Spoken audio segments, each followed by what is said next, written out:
बिस्मिल्लाहिर्रहमानिर्रहीम। अस्सलाम वालेकुम। मैं हूँ हनुमानसा शहजादी। गौहर पब्लिशर्स में खुशामदीद। हमारा स्लोगन है redefining the geography of education through digital resources for conceptual learning. Dear teachers and students, हम Gauhar skill up series Urdu class 5 पढ़ रहे हैं। आज हम इसका सबक नंबर 16 अदलो इंसाफ के पैकर पढ़ने जा रहे हैं। खास अल्फाज: क़ब्ल इस्लाम, नक्लो हमल, तश्कील देना, मुतगय्यर होना, जलीलुल कद्र, बेखौफ व ख़तर, ज़रबुल मिसल बन जाना। ख़ास अल्फाज इस सबक में इस्तेमाल किए गए हैं, तो प्यारे बच्चों आपने इनको गौर से पढ़ना है ताकि आपको सबक पढ़ते हुए आसानी हो। सलाम ने अरब माशरे में जो चंद बुनियादी तब्दीलियाँ की, उनमें जुल्म का खात्मा और इंसाफ का क़याम बहुत अहम है। क़ब्ल इस्लाम के अरब माशरे में जिसकी लाठी इसकी भैंस का कानून था, एक आम आदमी को इजहार राय, नक्लो हमल और इज़्ज़त व वक़ार के साथ रहने के जो हुकूक इस्लाम ने दिए हैं, इस्लाम से पहले अरब माशरे में इसका तसव्वुर भी नहीं पाया जा सकता था। हादी इस्लाम हज़रत मोहम्मद रसूलुल्लाह ख़ातमुन नबिय्यीन सल्लल्लाहु अलैहि व आलिहि वसहबिहि वसल्लम ने औरतों, यतीमों और कमज़ोर तबकों को जो इज़्ज़त दी, आज हम इसका फल खा रहे हैं। अदल इंसाफ के मामले में तो शानदार रवायत कायम की जो अहले अरब के लिए एक अनोखी बात थी। हज़रत आयशा रज़ियल्लाहु ताला अन्हा फरमाती हैं कि एक बार बनो मखज़ूम की एक औरत चोरी के जुर्म में पकड़ी गई। जुर्म साबित होने पर इसके हाथ काटने की सज़ा दी गई। चूँकि इसका ताल्लुक एक बड़े और मुअज़्ज़ज़ कबीले से था, इसलिए मुअज़्ज़ज़ीने कुरैश इसे बचाने के लिए नबी करीम सल्लल्लाहु अलैहि व आलिहि वसहबिहि वसल्लम के पास सिफारिश करवाने लगे। इस मौके पर आप सल्लल्लाहु अलैहि व आलिहि वसहबिहि वसल्लम का ये फरमाना कि अगर मेरी बेटी फ़ातिमा भी ये जुर्म करती तो इसे भी यही सज़ा दी जाती। ये साबित करना था कि कानून की नज़र में अमीर गरीब सब बराबर हैं। हज़रत अली करमुल्लाह वजह का ये फरमान बहुत मानीखेज़ है कि माशरे कुफ्र पर तो कायम रह सकते हैं लेकिन जुल्म पर नहीं। यानी किसी भी माशरे को कायम रहने और तरक्की करने के लिए अदल व इंसाफ पर मबनी निज़ाम कायम करना होगा। खुलफाए राशिदीन ने अपने पराए और अमीर गरीब के फ़र्क को खातिर में लाए बगैर अदल व इंसाफ की लाजवाल मिसालें कायम की। हज़रत उमर रज़ियल्लाहु ताला अन्हु की खिलाफत के ज़माने का वाक़या है कि एक शख्स आँखों में आंसू लिए हज़रत उमर रज़ियल्लाहु ताला अन्हु के सामने हाज़िर हुआ और रोते हुए इंसाफ की दुहाई दी। कहने लगा, ए अमीरुल मोमिनीन, मैं जुल्म से बचने के लिए आपकी पनाह में आता हूँ। ये सुनकर हज़रत उमर रज़ियल्लाहु ताला अन्हु का चेहरा मुतगय्यर हो गया। आप रज़ियल्लाहु ताला अन्हु ने फरमाया, तुझे पनाह मिल गई, अब अपनी बात पूरी करो। वो कहने लगा, मैंने और हज़रत उमर बिन आस रज़ियल्लाहु ताला अन्हु के बेटे ने दौड़कर मुकाबला किया। मैं दौड़ जीत गया तो वो मुझे कोड़े मारने लगा और कहने लगा, मैं इब्ने अल करमैन हूँ।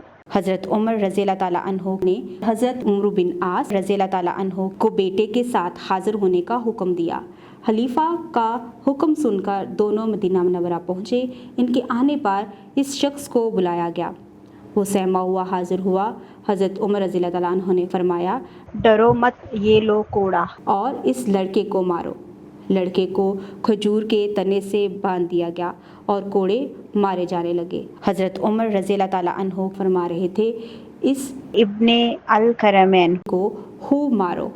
फिर फरमाया, उमर बिन आस रज़ियल्लाहु ताला अन्हु को भी मारो।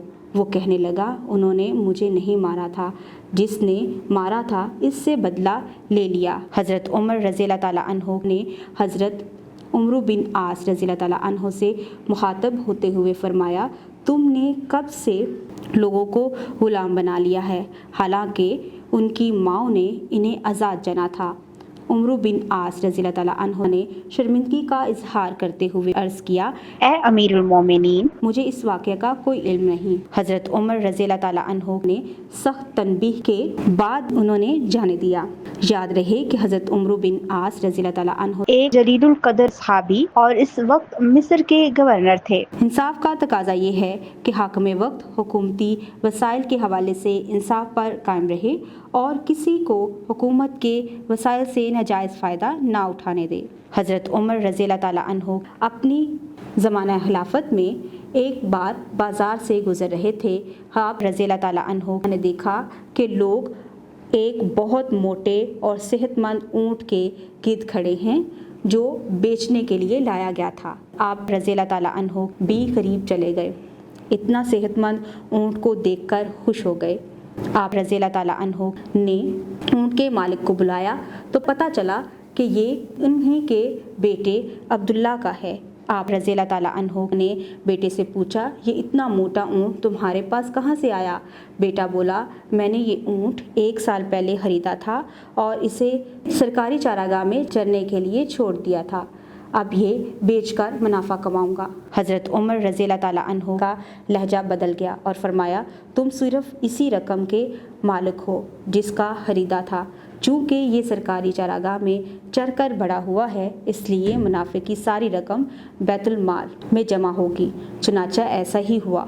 حضرت عمر رضی اللہ تعالیٰ عنہ کا عدل و انصاف ایک ضرب المثل بن چکا ہے۔ کہتے ہیں کہ آپ کے زمانے میں انسان تو انسان، حیوان بھی ظلم کی راہ اختیار کرنے سے ڈرتے تھے، انہیں عدل فاروقی کا سامنا کرنا پڑے گا۔ آپ رضی اللہ تعالیٰ عنہ کی وفات کے وقت مدینہ سے دور کسی بستی میں ایک دن ایک چرواہا شام کو روتا ہوا بستی میں آیا۔ لوگوں نے پوچھا تو کہنے لگا، لگتا ہے آج خلیفہ دوم حضرت عمر رضی اللہ تعالیٰ عنہ وفات پا گئے ہیں۔ لوگوں نے حیرت سے کہا، تم سارا دن جنگل میں بھیڑ بکریاں چراتے ہو، تمہیں کیسے معلوم ہوا؟ تو وہ کہنے لگا، جب تک وہ خلیفہ رہے میرے جانور بے خوف جنگل میں چرتے رہے، کبھی کسی درندے نے ان پر حملہ نہیں کیا۔ آج بھیڑیا میرے بھیڑ کا بچہ اٹھا لے گیا، اس لیے مجھے لگا کہ حضرت عمر رضی اللہ تعالیٰ عنہ کا دور ختم ہو گیا۔ آج دنیا میں والدین، اولاد اور عورتوں کے ساتھ مساویانہ سلوک کرنے کے بارے میں آگاہی پر بہت زور دیا جاتا ہے۔ یہ کام اسلام نے ہزاروں سال پہلے کر دیا تھا۔ حضرت نعمان بن بشیر رضی اللہ تعالیٰ عنہ فرماتے ہیں کہ میرے والد نے مجھے کچھ مال ہدیے میں دینا چاہا۔